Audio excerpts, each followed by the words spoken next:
오늘은 우리가 지난주에 요한계시록을 기록한 사도 요한이 자기 자신을 소개하는 것하고 그가 우리 주님으로부터 받은 명령이 무엇인가에 대해서 살펴보았습니다. 오늘은 그 요한에게 명령을 하시는 분이신 예수 그리스도에 대해서 그가 본 환상에 대해서 말씀을 드리겠습니다. 요한계시록을 보면은 사도 요한이 예수님에 대해서 본 환상이 4개 기록되어 있습니다. 그 중에 첫 번째가 오늘 12절부터 16절이고요. 그 다음 두 번째 환상이 5장 1절에서 8절입니다. 세 번째가 14장 1절에서 5절이고요. 마지막 네 번째가 19장 11절에서 16절. 이렇게 네 군데에 걸쳐서 예수 그리스도에 대한 요한이 본 환상에 대한 기록이 나옵니다. 그때 가서 우리가 알아보기로 하고, 오늘은 그 4개 중에 첫 번째 환상에 대해 해당하는 내용을 살펴보겠습니다. 1장 12절부터 16절이죠. 여기에 우리가 일단 요한계시록에 나타나는 예수 그리스도는 전제가 되는 게 복음서에서 살펴보았던 예수님이 아니고요. 부활하시고 성천하시고 난 뒤에 하나님 보좌 우편에 계신 분입니다. 그게 이제 전제가 되어 있는 겁니다. 당연한 거겠지만은 늘 염두에 두고 보셔야 됩니다. 그리고 영화롭게 되신 그리스도에 대한 환상입니다. 땅에서 사역하셨던 그분이 아니고, 이 그리스도에 대한 이 상세한 묘사는 우리가 2장, 3장에 7교회에 주시는 편지 내용을 볼 때 서두에서 다시 나타나고 있습니다. 그 7가지 예수님의 그 모습이 나타나는 거죠. 교회가 7교회에 대해서 말씀하고 있으니까. 그래서 이 12절부터 16절에 보여지고 있는 그리스도는 이제 앞으로 쭉 말씀드려가지고 정리를 하겠지만은, 지금 하늘에 계시는 분이니까 하늘에서 이 제사장 역할을 하십니다. 로마서 같은 데도 보도 나오죠. 우리를 위해서 간구하시는 분으로 계시는 거죠. 그 다음에 마지막 때의 이 통치자로서 땅의 임금들을 통치하시는 이 통치자로서도 그려지고 있고, 그 다음에 마지막 때 다시 오실 심판자의 모습으로도 묘사되고 있습니다. 그거는 이제 우리가 살펴보기로 하고요. 이제 12절에 보면은 요한은 10절에서 자신의 뒤에서 나는 이 나팔 소리 같은 큰 음성을 들었다, 이렇게 돼 있죠. 그래서 그 음성이 무엇인가를 보기 위해서 돌이켰다 돼 있습니다. 음성은 듣는 겁니다. 보는 게 아니고요. 근데 성경에는 음성을 보기 위해서 돌아섰다, 이렇게 기록이 되어 있습니다. 놀랍지 않습니까? 이거는 우리는 일반적으로 뒤에서 누가 부르면은 그걸 음성을 보기 위해서 돌아선다고 말을 하더라도 궁극적으로 뭐죠? 말하는 그 사람이 누군가를 위해서 보기 위해서 돌아서는 겁니다. 똑같이 보시면 됩니다. 음성 보기 위해 돌아서는데 그 음성의 주인이 누군가를 보기 위함이죠. 간단하게 생각할 수 있습니다. 돌아서 보면서 요한이 제일 먼저 본 것이 뭐냐면 7 금촛대다, 이렇게 나옵니다. 요거 20절에 보시면은 7 촛대가 뭐라고 돼 있죠? 7 교회라고 딱 설명을 하고 있습니다. 이거는 명확한 겁니다.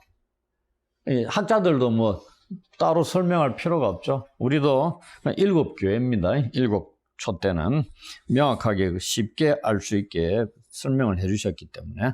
그래서 이 교회들은 촛대가 뭐죠? 빛을 발하는 겁니다. 불 켜가지고. 그거잖아요. 그래서 이 교회라는 거는 교회의 적대적인 세력들, 세상 속에서 하나님의 빛을 반사시켜야 되는 이러한 책임을 갖고 있는 존재들입니다. 그리스도인들도 세상의 빛이다, 이런 말씀을 하고 있잖아요. 그런 존재임을 또 이미 일곱 촛대를 통해서는 우리한테 알려주고 있습니다. 왜? 일곱 촛대가 교회라고 말씀하고 있기 때문에. 이어서 이제 그 일곱 금촛대 사이에 나타나신 그리스도에 대해서 구체적으로 설명을 이제 하고 있습니다. 13절에 보시면은 요한이 촛대 사이에 인자 같은 일을 보았다 이렇게 되어 있습니다. 인자는 제가 늘 마가복음 할 때 말씀드렸죠. 예수께서 지상에서 사역하실 때 자기 자신을 가리켜 부르신 유일한 칭호가 인자다 이렇게 되어 있습니다. 그 인자 같은 이 배경은 다니엘서 7장에 나옵니다. 그 인자 같은 일을 촛대 사이에 거니시고 계시는 인자 같은 일을 보았다 이 말입니다. 그래서 이 요한이 그 촛대 사이에 계신 예수님 인자 같은 일을 그 보면서 일곱 교회에 전하며 무엇을 의도했을까?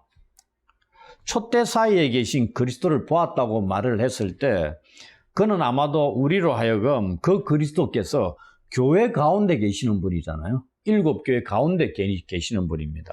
그래서 일곱 교회가 지금 어떤 상황 형편에 있죠? 환난과 박해 가운데 있습니다.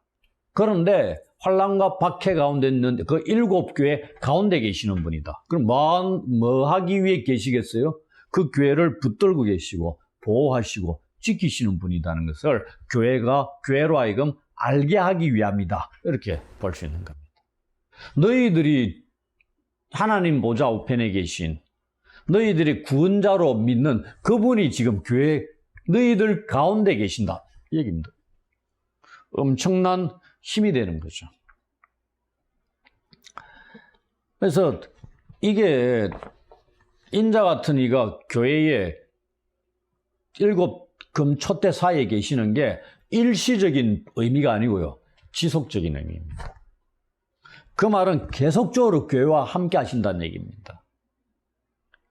그러면서 쭉 보시면은 이 교회의 영적인 상태가 어떻느냐에 따라서 교회가 복을 받을 수도 있고 그 다음에 또 반대로 심판을 당할 수도 있습니다.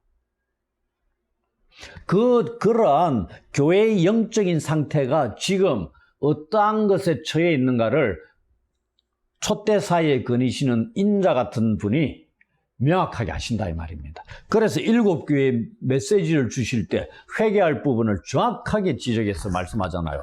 회개하라고. 그렇지 않으면은 심판을 받게 된다는 그런 말씀을 하고 있는 겁니다. 왜? 교회 안에 계심으로써 교회의 영적인 상태를 정확하게 아는 겁니다.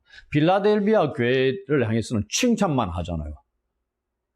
어떤 교회에 대해서는 책망만 하십니다. 그거 왜 그래? 차별하시는 분이요? 아니란 얘기입니다.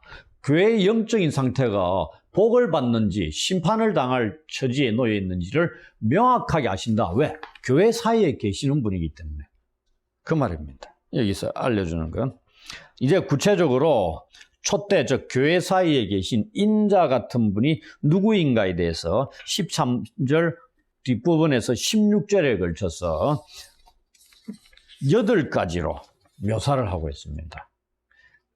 예수님께서 촛대 혹은 교회 가운데 계신다는 이 말씀, 제일 첫 부분이죠. 사도 요한이 본 환상이.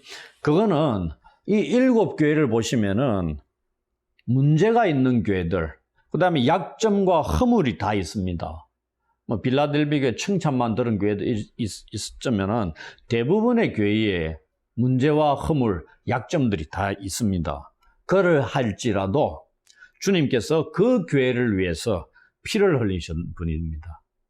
따라서 그 거니시는 인자 같으신 우리 주님께서 교회를 가장 귀히 여기시고 또 그들을 사랑하시고 그들 가운데 여전히 임재하시고 보살피실 뿐만 아니라 교회의 미래는 그분 손에 달려있다는 것을 기억하라 이 말입니다.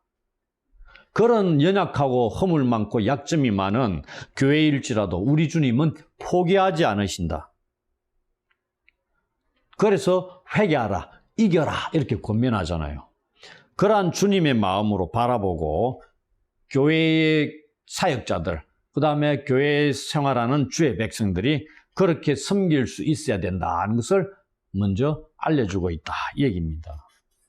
이것이 예수님께서 교회를 주관하고 다스리고 계시는 그런 이미지잖아요. 그렇다면 교회는 성령과 예수님의 통치와 보호와 능력을 공급받는 그러한 공동체임을 알 수 있다, 이 얘기입니다. 그리고 여기서 이제 교회 안에 거니시면서 교회를 돌보시고 살피는 것은 제사장 역할을 나타내고 있습니다. 왜냐? 구약의 제사장이 무슨 일을 한 자들이냐? 등대를 손질하고 심지어 묵은 기름을 제거하고 신선한 기름으로 등대를 다시 채우고 꺼진 불을 다시 켰던 그러한 일들을 했던 자입니다. 이처럼 교회는 그리스도는 교회가 어두운 세상에서 빛을 밝히고 드러내는 전달자로서의 역할을 잘 감당할 수 있도록 교회를 칭찬하고 교정하고 권고하고 경고함으로써 교회의 촛대를 돌보시는 분이다. 그래서 제사장 역할을 하시는 분으로 나타나고 있다. 이렇게 말씀을 드릴 수 있다는 얘기입니다. 이게 1차적으로 지상의 7교회뿐만이 아니고 오고 오는 모든 교회에 엄청난 위로와 힘이 된다, 이 말입니다. 이제 제일 먼저 보시면은 13절 뒷부분이죠. 발에 끌리는 옷을 입고 가슴에 금띠를 띠고 계신 분이다. 첫 번째. 영화롭게 되신 그리스도께서 입으신 이 발에 끌리는 옷이 뭐냐? 구약 성경에. 우리는 계시록을 볼 때마다 항상 구약 성경을 살펴봐야 됩니다. 구약에서 발에 끌리는 긴 옷은 제사장들과 대제사장들이 입던 옷이었습니다. 그리고 제사장들 외에 왕들도 입었던 옷입니다. 이 성경에 쭉 보시면은 그래서 요나단, 사울 이런 자들이 입었던 옷입니다. 그리고 이 다니엘서 보면 다니엘에게 하나님의 진리를 전달해 주기 위해 찾아왔던 사람이 세마포 옷을 입고 금띠를 띠었다고 다니엘서 10장 5절에 기록하고 있습니다. 이 옷은 하나님의 사자 혹은 메신저의 옷입니다. 즉 선지자의 옷으로도 볼 수 있다, 이 말입니다. 그렇다면 이 표현, 첫 번째 표현은 하나님의 진리를 사람들에게 가져다주는, 그러면서 부활하셔서 하나님 우편에 지금 계시는 그 예수님의 영원하신, 하나님 우편에서 행하시는 영원하신 삼중직, 선지자, 대제사장, 왕의 역할을 우리에게 보여주고 있다고 생각할 수 있는 겁니다. 첫 번째 묘사가. 그다음 두 번째, 머리와 털의 희기가 흰 양털 같은 분이시다. 곧 되어 있습니다. 이것은 다니엘서 7장 9절을 보시면은 옛적부터 항상 계신 이는 그의 옷은 희기가 눈 같고 그의 머리털은 깨끗한 양의 털 같다고 기록되어 있습니다. 그래서 이 구절은 구약 성경에서 이 예수님을 하나님으로 묘사할 때 사용하는 표현입니다. 그래서 성부와 성자가 하나다 하는 것은 삼위일체 하나님을 우리가 강조하고 있는 표현으로 볼 수 있습니다. 그리고 고대 문화에서 흰 머리털은 우리가 백발 요래 얘기하죠. 잠언서에 나옵니까? 그건 뭐죠? 이 존엄성 혹은 오랜 세월 경험에서 우러나온 축적된 지혜를 지닌 자, 뭐 이렇게 표현합니다. 그래서 이 묘사는 그리스도의 영원한 지혜, 우리가 신학적으로 지혜 기독론 뭐 이렇게 표현합니다. 예수님의 지혜 부분에 대해서 연구하는 기독론을 지혜 기독론이라고 하기도 합니다. 그리스도의 영원한 지혜와 인격에 대한 존경이 담겨 있는 표현이라고 볼 수 있습니다. 두 번째는. 그다음 세 번째, 불꽃 같은 눈을 가지신 분입니다. 이 이미지는 다니엘서 10장 6절 보시면 그의 눈은 횃불 같고 이렇게 되어 있습니다. 그리고 계시록 2장 18절과 19장 12절에 다시 언급됩니다. 그의 눈은 불꽃 같다고 표현하는 것은 무슨 의미냐면은 눈은 뭐 하는 데 쓰이는 거죠? 보는 겁니다. 근데 우리 그리스도인 눈이 불꽃 같다면 그리스도께서 뭘 보시겠어요? 교회를 보시지. 자기 백성들을 보시고 이 땅의 사람들의 삶을, 행위들을 다 보시는 거죠. 그 얘기 아닙니까? 먼 산만 쳐다보고 뭐 그렇게 하시겠습니까? 그게 아니다는 얘기입니다. 그런데 불꽃 같다는 표현이 뭐냐면은 인간이 처한 상황에 모든 것을 감찰하고 꿰뚫어 보신다는 것을, 이 통찰력을 나타낸다 이 말입니다. 그분 눈에서 숨길 자가 없다는 얘기죠. 이외에도 통찰력 이런 것뿐만이 아니라 다니엘서에서처럼 자기에게 불순종하는 사람들에 대하여 알고 행하시는 하나님의 준엄하신 심판의 의미도 포함되어 있습니다. 여기에는 심판자의 이미지도 담겨 있다 이 말씀입니다. 그 다음 네 번째, 이 풀무불에 단련한 빛난 주석 같은 발을 가지신 분입니다.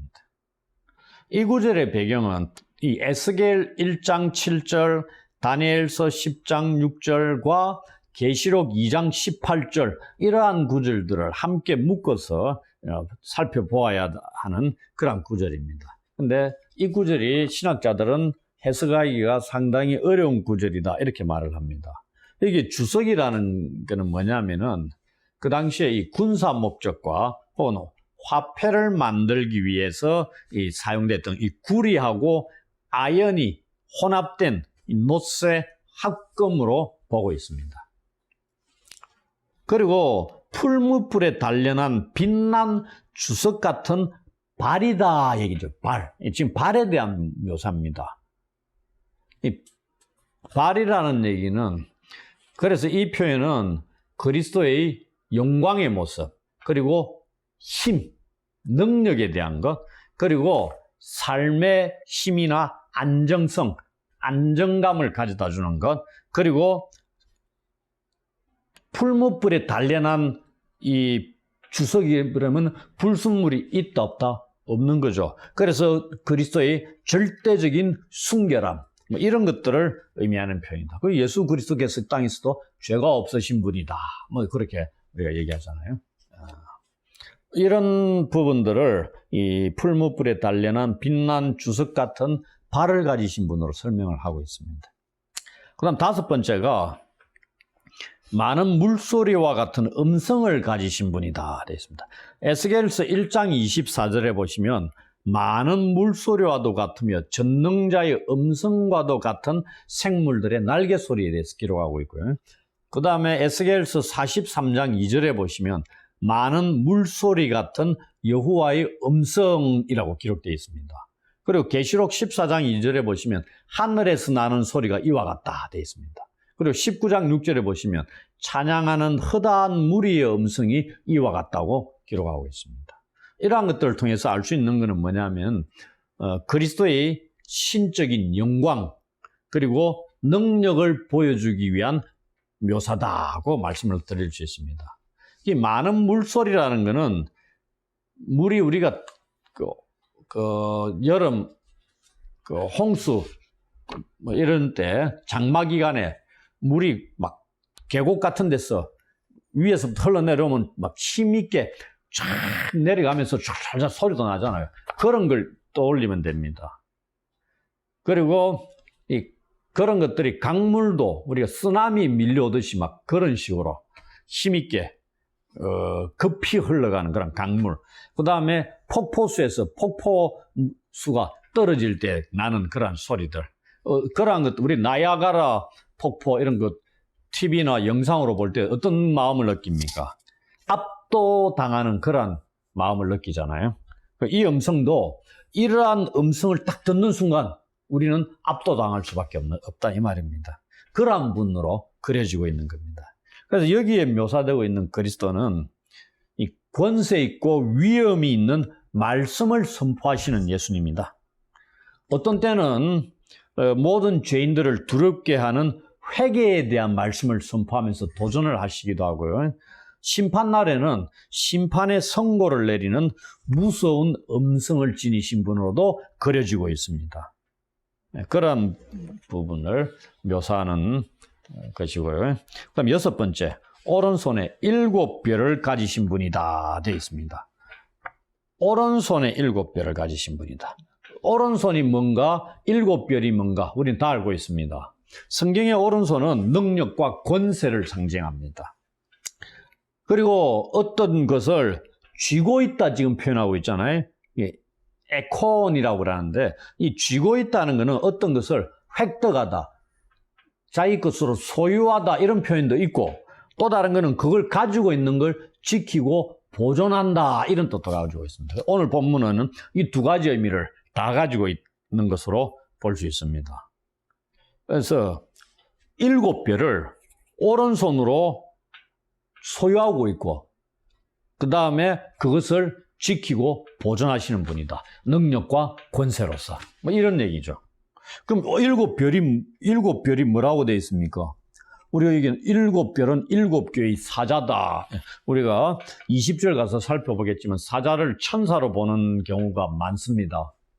7교회에 주시는 메시지의 맨 첫 구절마다 에베소 교회의 사자에게, 어떤 교회의 사자에게, 그러면서 이 사자는 그 교회를 지키는 수호천사 비슷한 천사적인 존재로 보고 있다 이러는데, 저는 이것은 교회의 사역자로 보는 것이 좀 더 낫지 않느냐, 사역자에게 주시는 메시지로 생각을 합니다. 그래서 7별을 오른손으로 쥐고 있다. 이 말은 영화롭게 되신 그리스도께서 지상교회의 사역자들을 완전한 통제력을, 완전한 권세를 가지고 지키고 보호하고 그들을 다스리시는 분이심을 말씀을 하고 있다. 그러니 그 사역자들이 하나님을 거역하고 엉뚱한 짓 하게 되면 어떻게 되겠느냐. 이 말씀들을 보면 두렵고 떨리는 마음을 가져야 되는데 전혀 의식을 못하고 있는 사역자들이 얼마나 많이 있느냐. 큰일 날 일을 하고 있는 그런 자들도 많은데 전혀 두려움을 느끼지 못하고 있는 거죠. 안타까운 일들입니다. 예수님의 손안에 7별이 있다고 말씀하고 있는 것은, 이 말은 지금 항상 우리가 요한계시록을 볼 때는 황제, 로마 황제를 늘 염두에 둘 필요가 있습니다. 황제가 신이라고 얘기하고 나를 신으로, God, 신으로 섬겨라고 살아있을 때 도미티아누스 같은, 지금 요한계시록 기록 당시의 황제죠. 그는 일반적으로 로마 황제는 죽어서 신으로 추앙을 받았는데 일부 몇몇 황제는 살아서 자기를 신으로 추앙하라고 요구하기까지 했던 황제들이 몇 명 있었습니다. 그 중에 도미티아누스 황제가 한 사람이었습니다. 그러니까 이러한 배경하에 요한계시록이 기록되어 있고, 요한계시록에는 황제 숭배의 위협 가운데 교회가 있었습니다.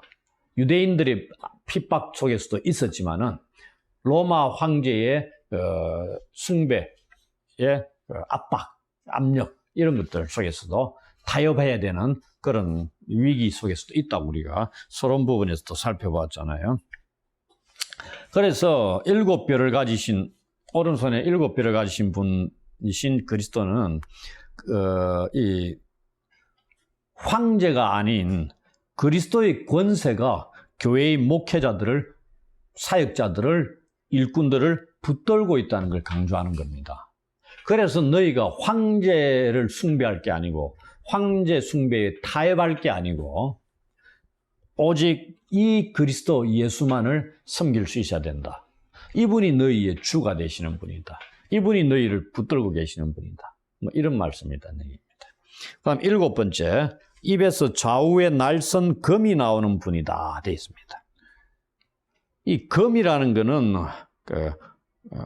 롬파이아 이래 되어 있는데, 검은 이 요한계시록에 자주 나타납니다. 우리가 계속 보겠지만은, 이거는 우리가 검의 종류는 다양한데 이 검은 기병들이 종종 사용한 겁니다. 기병은 말 타는 자들이죠. 말 타는 자들의 들고 있는 칼은 크기가 크고 폭이 넓은 이 트라키아인의 칼을 가리킨다. 이렇게 얘기합니다. 그래서 이거는 칼이 매우 긴 칼입니다. 짧은 칼이 아니고 1대1로 그냥 땅바닥에서 싸움할 때 쓰는 그 칼이 아니고요. 매우 긴 칼이었습니다. 어떤 경우는 사람의 키만큼 길었다. 이렇게 나타나기도 합니다. 그래서 양손으로 무거워서 길어서 양손으로 써야 되는 정도의 그런 칼이다. 이렇게 보시면 됩니다. 이런 칼은 뭐죠? 공격용 무기일 수 있죠. 여기에 나타난 이 예수님의 이미지는 입에서 이 칼이 나온다 이 말입니다. 좌우에 날성검이. 좌우에 양날의 검이라는 얘기죠. 이거는 엄청난 거죠. 일반적으로 칼은 한 날만 있는 겁니다. 근데 지금 좌우에 날성검이다 했습니다. 그럼 어디에 건드려도 베어진다는 얘기죠. 날이 선 예리한 검이라는 얘기입니다. 이 이미지는 만국을 통치하시는 뭘로? 철장으로 만국을 통치하신다는 그 이미지가 계시록 19장 15절 이런 데 나옵니다. 그래서 이 철장을 갖고 심판하시는 이 심판주로 소개하는 그런 이미지입니다. 이게. 이 검은 그럼 무슨 검이냐? 심판의 검인 거죠. 칼이 나오는 이 입이라는 것은 심판을 선포하는 상황을 묘사하고 있는 겁니다. 그래서 데살로니가 전서 2장 8절 보시면은 재림하실 때 그리스도께서 불법한 자를 그 입의 기운으로 멸망시킬 것이라고 말씀하고 있습니다. 그리고 버가모 교회에 나타나거든요. 이런 묘사하신 예수 그리스도로 버가모 교회에서 회개하지 않는 자들에게 검으로 대적하리라 이렇게 말씀하고 있습니다. 어떻게 당하겠어요? 그래서 이 2장과 3장에 이 사이비 신앙단체들이 나오잖아요. 특히 이 황제 숭배 사상과 반대로 그리스도의 입은 그 입의 검이 버가모에서는 니골라당과 맞서 싸우는 2장 12절 16절 이래 보면 나옵니다. 니골라당하고 맞서 싸우신다고 되어 있습니다.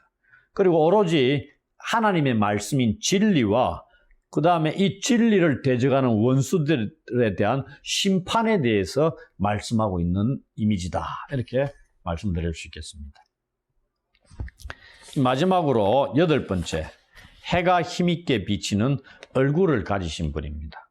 우리가 13절에서 지금까지 쭉 그리스도의 그 환상에 대해서 묘사를 하고 있는데 제일 먼저 가슴, 그 다음 머리, 머리카락, 눈, 발, 오른손, 입에 대한 묘사까지 했습니다.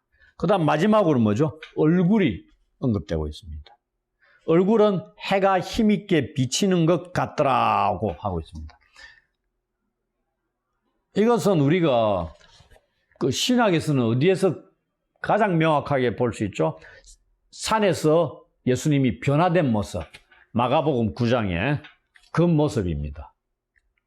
영광의 모습이죠. 그 다음에 구약 같으면 사사기 5장 31절, 다니엘서 10장 6절 이런 데 나타나고 있습니다. 영광과 권능의 찬란한 빛으로 충만하신 예수님을 나타내는 겁니다. 그 다음에 성육신 하시고 부활하시고 성천하신 예수님께서 하나님의 신적 영광, 변화된 몸으로서 하나님의 신적인 영광을 충만히 가시화하신 분이심을 나타내는 구절이다. 이렇게 우리가 알 수 있습니다.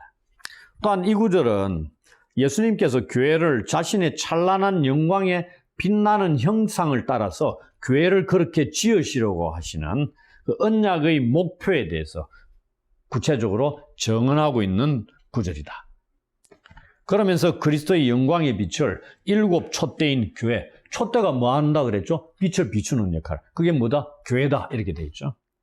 그 7 촛대인 교회가 이 땅에서 이 영광의 빛 대신 예수 그리스도의 빛을, 영광을 반사해야 될, 드러내야 될 책임이 있는 것도 보여주고 있는 구절이다, 묘사다. 이렇게 생각을 할 수 있겠습니다.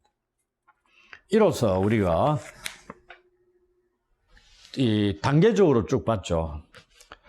그 삼위일체 하나님 소개하고, 그 다음에 그리스도의 삼중직을 소개하고, 계시를 듣는 사도 요한을 소개하고 있고 그 다음에 계시를 전달하는 예수 그리스도가 어떠한 분인가를 본 환상에 대해서 쫙 설명하고 이 환상은 어디까지 연결되냐면 1차적인 환상은 계시록 3장까지 연결됩니다. 그래서 여기에 지금 보고 있는 12절부터 요한이 본 환상이 어디까지?